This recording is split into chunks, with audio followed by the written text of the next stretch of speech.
Assalamualaikum warahmatullahi wabarakatuh. Selamat pagi kami ucapkan kepada Mbak Nada selaku dosen pengampu mata kuliah Komunikasi Massa pada program studi Ilmu Komunikasi tahun 2023 serta teman-teman dan para audiens yang kami banggakan.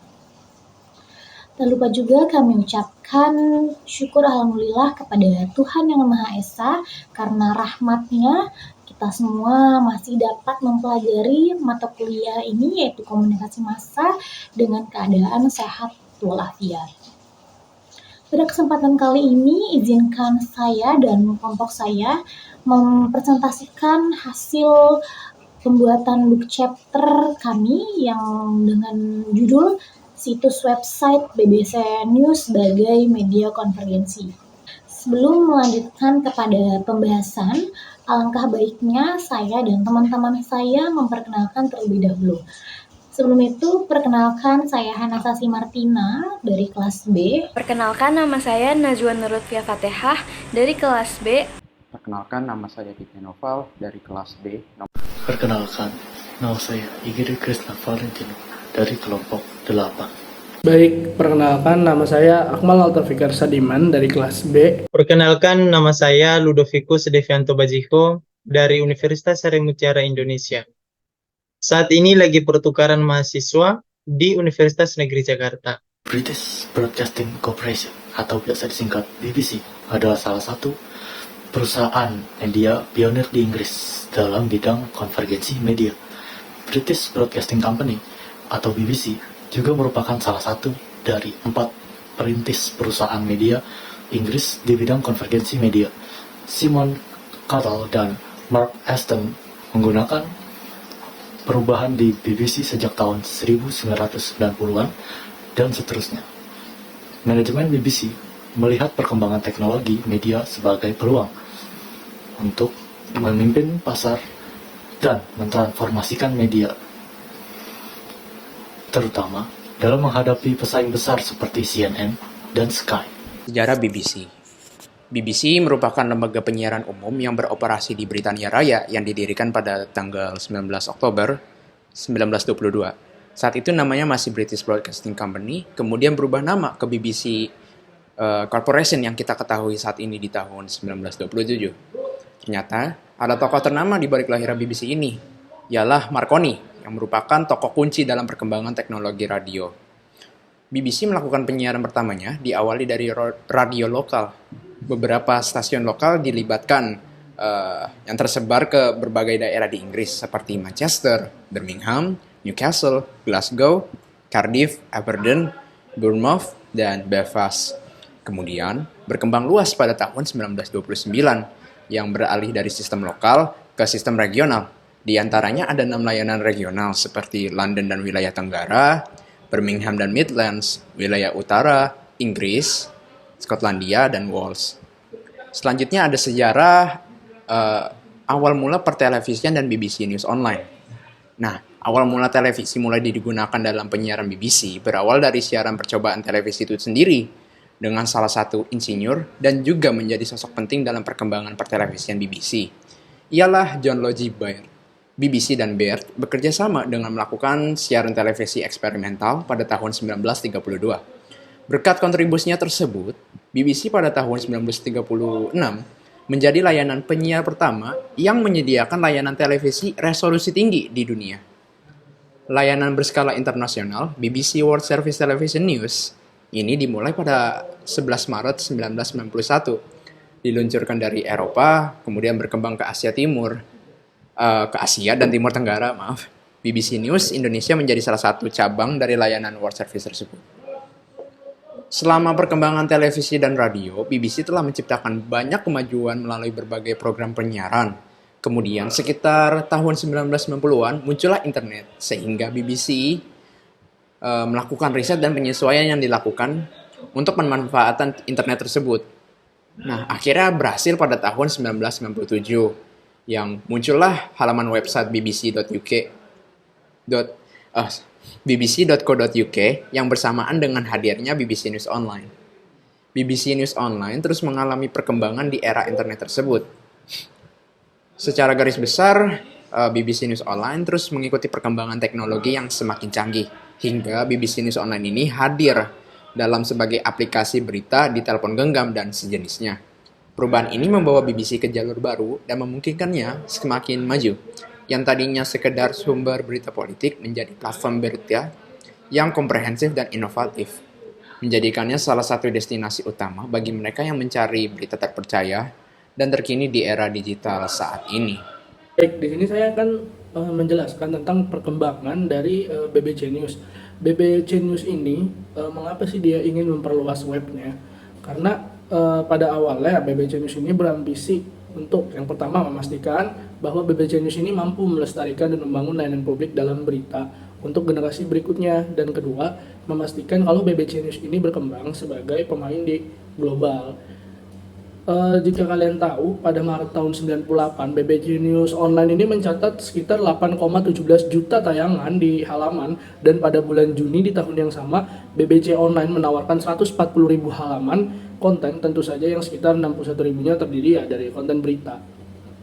Desain halaman BBC News Online ini saat pertama kali diluncurkan pada November 1997 itu mungkin terlihat suram dan amatir.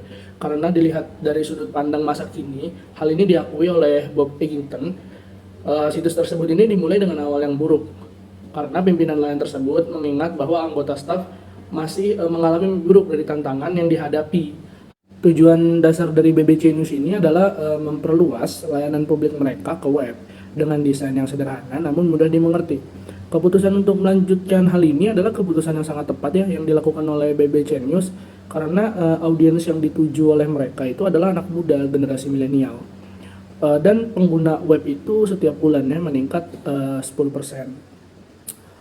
Pada tahun 1998, BBC News ini membuktikan dengan mencatat 8,17 juta tayangan halaman, dan pada bulan Juni di tahun yang sama, BBC Online ini menawarkan 140.000 halaman konten, dan tentu saja konten yang sekitar 61.000-nya itu terdiri dari konten berita. BBC News hingga sekarang terus mengalami perkembangan dalam hal desain dan fiturnya. Peluncuran BBC iPlayer dengan BBC Embedded Media Player berbasis Adobe Flash terbaru pada bulan Juli 2007 memungkinkan BBC News dan Sport Online mengubah cara penyajian konten videonya. Sebelumnya, situs ini telah menyajikan konten video online menggunakan Video Real Player yang tampil di jendela pop-up dan diberi nama BBC News Player. Sejak Maret 2008, BBC secara bertahap mulai memperkenalkan video tersemat menggunakan IMP ke dalam artikel berita individual dan pada halaman depan. News Player juga menyediakan streaming langsung saluran BBC News secara konstan melalui situs web. Ini sebelumnya hanya dapat dilihat di jendela terpisah. Selanjutnya, terdapat juga fitur majalah atau magazine. Majalah adalah bagian dari BBC News Online yang memuat sejumlah artikel yang tidak terikat pada peristiwa atau topik tertentu. Tidak seperti artikel lain di situs ini, bagian utama dari majalah ini adalah kolom magazine monitor yang memberikan pandangan kurang sopan pada berita hari itu. Biasanya, mencakup paper monitor yang memberikan komentar pada pers harian di Inggris. Pada siang hari, serangkaian kompetisi teks dan keanehan dipublikasikan. Kemudian, saat jam kerja, sekitar jam 5 sore, diterbitkan GMT atau surat dari pembaca. Isi suratnya baik yang serius maupun yang ringan. Topik surat-surat tersebut juga bisa bermacam-macam. Selanjutnya, terdapat juga On This Day adalah situs web arsip berita BBC. Ini adalah perpustakaan online yang berisi berita BBC tentang Perang Dunia Kedua dan peristiwa dunia lainnya dari tahun 1950-an hingga tahun 2005. Banyak entry yang dapat diakses secara online.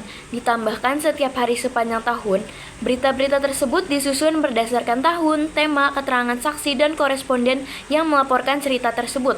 Halaman depan biasanya diupdate setiap hari dengan peristiwa yang terjadi sejak hari itu, tetapi situs tersebut tidak lagi dikelola. Fitur ini masih memiliki versi teks saja, berbeda dengan situs BBC News Online lainnya yang sudah disisipkan media lainnya seperti gambar dan video. BBC juga memiliki aplikasi seluler yang menyediakan konten berita dan olahraga. Aplikasi ini tersedia untuk perangkat seluler dengan sistem Android, iOS, dan Windows Phone. Aplikasi ini pertama kali dirilis untuk iPhone dan iPad pada tahun 2010 dan diikuti oleh penyedia lainnya. Ini diubah pada Januari 2015 untuk memasukkan kemampuan untuk memutar video dan tautan ke dalam artikel orang lain. Oke, selanjutnya ada kasus viral BBC News, yaitu salah satunya ada penyalahgunaan kata N-word kepada ras kulit hitam oleh seorang reporter BBC News. Rasisme yang dilakukan oleh seorang reporter berkulit putih yang digunakan serta menyebut kata N-word dalam siaran beritanya. Banyak kritik dan kontroversi publik menyatakan bahwa mereka harus berhati-hati dalam memilih bahasa dan kata-kata karena kata N-word mencakup kata-kata sensitif untuk ras tertentu. Jadi di sini ada study case yang menyatakan bahwa reporter BBC News itu tengah siaran berita atau meliput berita, lalu mereka dengan tidak sengaja menyebut kata-kata atau menyinggung ras tertentu dengan kata-kata N-word, yang dimana N-word ini memiliki makna yang berbeda kepada ras tertentu. Selanjutnya saya akan membahas atau membacakan kesimpulan dari materi kami ini, ialah BBC ini juga dikenal sebagai British Broadcasting Corporation, adalah lembaga penyiaran umum di Britania Raya yang didirikan pada tanggal 19 Oktober tahun 1922. Para pemimpin berinisiatif untuk memperluas layanan publik mereka dalam menyajikan berita ke dalam bentuk website.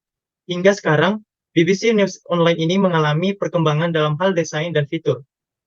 BBC News dalam perannya sebagai penyediaan konten berita juga tidak terlepas dari kontroversi-kontroversi. Salah satu kasus yang mengundang perhatian publik adalah kasus diskriminasi seseorang reporter BBC News terhadap kelompok ras kulit hitam.